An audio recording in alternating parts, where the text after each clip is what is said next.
Welcome to a brand new episode of the UFO Show.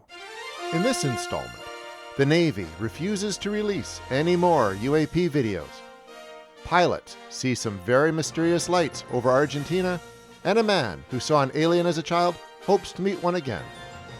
Let's get to it.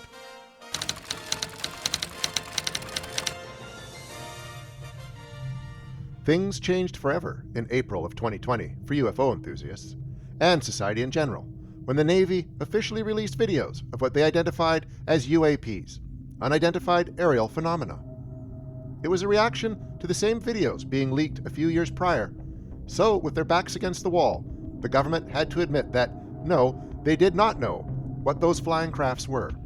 Since then, we've been getting even more indications that the government takes the subject of UAPs seriously. Seriously enough to form a task force whose mission it is to collect data on these mysterious objects and, hopefully, get to the bottom of what they are and where they come from. The hope these last couple of years is that we'd see some more transparency on the topic, although naturally we can't get our hopes up too high that the government will declassify everything that they have regarding UFOs. And they've just thrown some cold water on those hopes, proving that we're not going to be getting everything we want to know out of them just yet. One of the most determined seekers of the truth on this matter is John Greenwald Jr., who runs that immersive site, The Black Vault.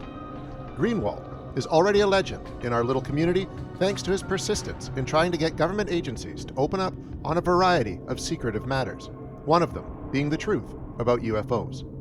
Often using Freedom of Information Act filings in order to pry pertinent info from the government, Greenwald is a patient man when it comes to his job, as getting a response from one of those filings can take years. Case in point, soon after the government officially released those UAP videos, Greenwald sent the U.S. Navy a FOIA asking them to release all relevant UAP-related videos to the public. Hey, it's a long shot, worth taking, right? Greenwald reasoned that if they had 3 videos, there must be plenty more where they came from. Approximately 2 years later, Greenwald heard back from the Navy Air Systems Command that it released the UAP videos in 2020, and they denied having any further video evidence of UAPs, claiming that while they searched for videos, they were, quote, unable to locate responsive documents. Greenwald filed another FOIA request to the Navy in July of this year, 2022, and this time didn't have to wait a couple of years to hear back, just a couple of months. This time, they admitted to having these videos of interest, but they were not to give them up.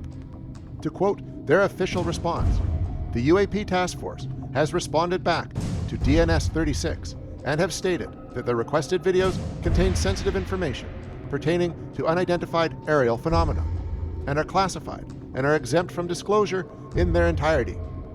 The release of this information will harm national security, as it may provide adversaries valuable information regarding Department of Defense/Navy operations, vulnerabilities, and/or capabilities. No portions of the videos can be segregated for release. So, just to put a fine point on it, the Navy is saying they have more UAP videos. Who knows how many, but they're unwilling to declassify them in the name of national security. Not exactly a surprising development, but surely a disappointing one. That said, there's always the possibility of another leaked video, or something even more substantial, coming out in the near future. As is his right, Greenwald has filed an appeal. No telling how long that will take to wind through the system. Here's hoping for the best on that score.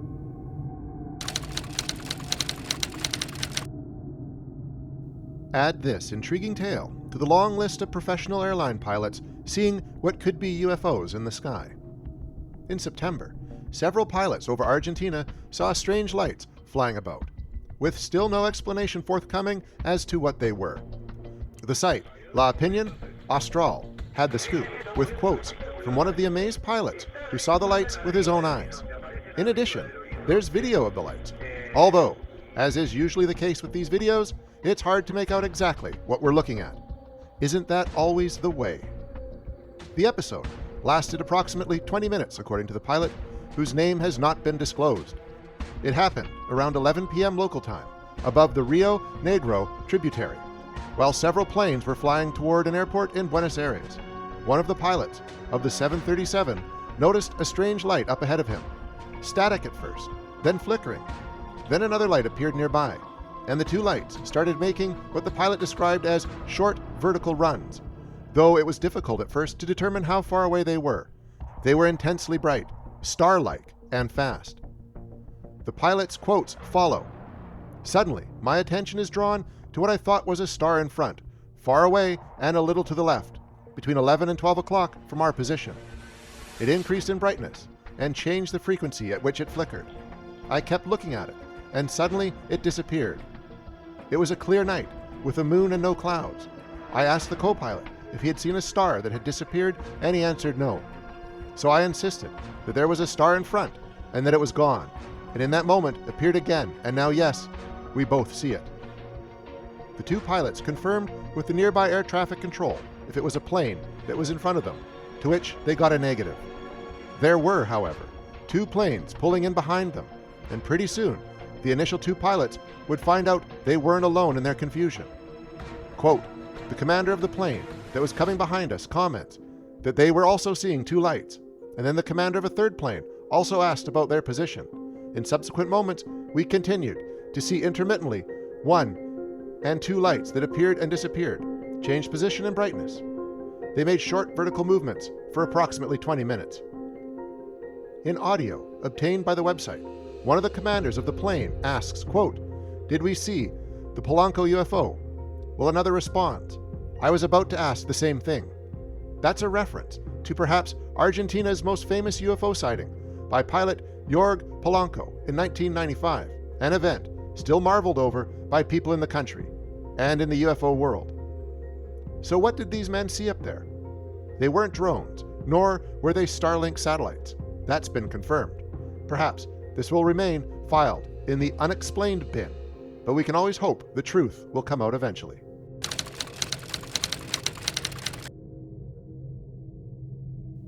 The truth is out there. We can all agree on that. And just as we're always hoping to find grains of fact in the middle of all the hearsay and rumor, so too is one man from the UK who claims he had a startling encounter with a being from out of this world. The man's name is Ben Walgate. He's 35 years old, seems a pragmatic type of guy, and he's forever on the hunt for answers, specifically pertaining to a bizarre encounter he had when he was a young man, a Cub Scout, in fact. Many years ago, Walgate says he and his fellow scouts were on their way home from a camping trip when the bus carrying them stopped on the side of a wooded road to allow the boys to stretch their legs. Walgate wandered off on his own, up an embankment and to a fairly abandoned area where a derelict building stood not far off. Suddenly, Walgate noticed something off to the side, a creature that he describes as spindly, green creature with a small head with oversized limbs. It was standing upright on 2 feet, but had a stoop to its posture, as if struggling to stand. Walgate told the UK's Mirror, quote, it might have only been a few seconds, but we made eye contact. It had black eyes. This thing was out of the ordinary. It looked at me. I looked at this thing. It was definitely not of this earth. It was such a weird vibe. Its head, in proportion to its body, was tiny. It's not like the stereotypical alien with the gray skin and the big black eyes. This thing was more lizard. I'm not saying it had scales. It wasn't snake-like. It was olive green from head to toe, a very sleek, slender-looking thing. Dark black eyes, little tiny head, long, over-proportional sized arms that came past the knees. Walgate goes on to say that the creature's attitude was very blasé, so much so that the young man was convinced it was a prank of some kind. But when he met back up with his fellow scouts, no one indicated that it had been a joke. Walgate evidently forgot about the encounter entirely when, sometime years later, it came back to him, quote, flooding back like a bolt of lightning. Ever since then, he's been on the hunt for proof of extraterrestrial life. He's a true believer. He's seen some strange sights and documented them on his YouTube channel, 401 Files, but has never had a repeat of that rather incredible incident when he was just a boy. At the time, Walgate said he was an outdoorsy type of kid who had no interest in sci-fi or aliens, but that event, what he remembers of it now, changed that right quick. It's no guarantee, of course, that Ben will ever have such a bizarre experience again. But as of now, he's still roaming the woodlands of Yorkshire, hoping to get confirmation of something unusual. That's it for now, folks.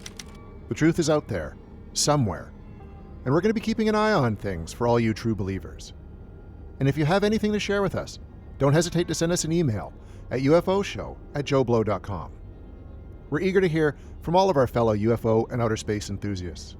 Also, please share your thoughts and any cool extraterrestrial news you have in the comments section. Finally, don't forget to subscribe to this channel, as we're going to be your one-stop shop for all things alien going forward. Until next month, keep watching the skies.